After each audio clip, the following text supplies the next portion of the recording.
பெரிய பெருமாளுக்கு உடம்பு சரியில்லாமல் போன கதை தெரியுமா? ஒரு சுவையான சம்பவம் ஸ்ரீராமானுஜர் அவதார சமயத்தில் நடந்தது. ஸ்ரீராமானுஜர் பெரிய பெருமாளை பார்க்க சென்றார். அப்பொழுது தைல காப்பு சாத்தி இருந்தார் பெரிய பெருமாள். என்ன காரணத்தாலோ துணியால் போர்த்திக் கொண்டு படுத்து இருந்தார் பெரிய பெருமாள்.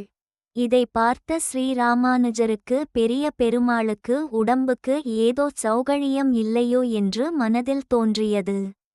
அர்ச்ச அவதாரம் தானே, கல் தானே என்று நினைக்கும் அஞ்ஞானிக்கு ஸ்ரீராமானுஜரின் நிலை எப்படி புரியும்? பெரிய பெருமாளை பார்த்து, ஏன் திருமேனி பாங்கு இல்லையோ என்று கேட்டே விட்டார் ஸ்ரீராமானுஜர். ஸ்ரீராமானுஜரை பார்த்தார் பெரிய பெருமாள். பக்தன் மனோபாவத்துக்கு ஏற்று பெருமாள் பழகுவார். அர்ச்ச அவதாரமாகவே பேசினார். ஆமாம், கொஞ்சம் சரியாக இல்லை என்று சொன்னார் பெரிய பெருமாள்.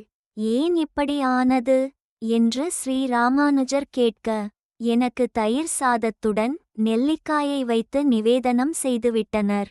நாமும் பக்தன் கொடுப்பதால் சாப்பிட்டு விட்டோம். இதனால் கொஞ்சம் உடலுக்கு ஒத்துக்காமல் ஆகிவிட்டது. ஜுரம் வந்துவிட்டது என்றாராம் பெரிய பெருமாள்.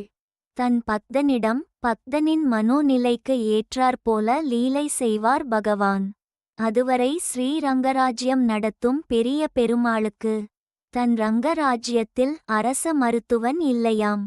இதற்காக ஸ்ரீராமானுஜரின் மனதில் இப்படி ஒரு எண்ணம் தோன்ற சங்கல்பம் செய்தார் பெரிய பெருமாள். பெரிய பெருமாளோ அர்ச்ச அவதாரத்தில் இருக்கிறார். ஸ்ரீராமானுஜர் பெருமாளுக்கு ஜுரம் என்று கேட்டவுடன் கண்ணீர் விட்டார். ஸ்ரீராமானுஜர் பெரிய பெருமாளை பார்த்து, ஒரு மாமிச சரீரமாக இருந்தால் ஒரு மருத்துவரை கூட்டிக் கொண்டு வந்து காட்டலாம்.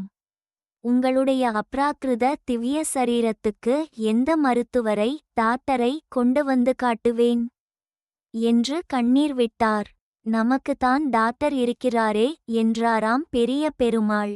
அதை தேவரீர்தான் சொல்ல வேண்டும் என்று ராமானுஜர் பிரார்த்திக்க, நம் சன்னதியில் தன்வந்திரியை பிரதிஷ்டை செய்யும்.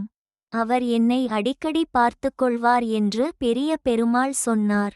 அன்று முதல் பெரிய பெருமாளுக்கு எந்த பதார்த்தங்கள் தயார் செய்தாலும் அந்த பதார்த்தங்கள் பெரிய பெருமாளுக்கு ஊக்கக்குமா என்று தன்வந்திரி எதிரில் வைத்து அவர் அனுமதித்த பின்தான் பெரிய பெருமாள் நிவேதனம் செய்வாராம்.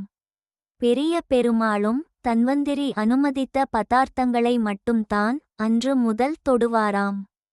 அப்படி ஒரு பிராதான்யம், முக்கியத்துவம் பெரிய பெருமாள் தன்வந்திரிக்கு கொடுத்துவிட்டார்.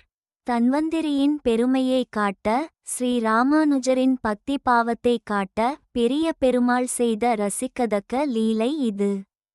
இப்படி பெரிய பெருமாளே தனக்கு மருத்துவன் என்று வைத்து இருக்கும் தன்வந்திரியும் அவரேதான். எம்பெருமானார் திருவடிகளே சரணம். சரணம் சரணம் ஸ்ரீரங்கா. திருவடி சரணம் ஸ்ரீரங்கா.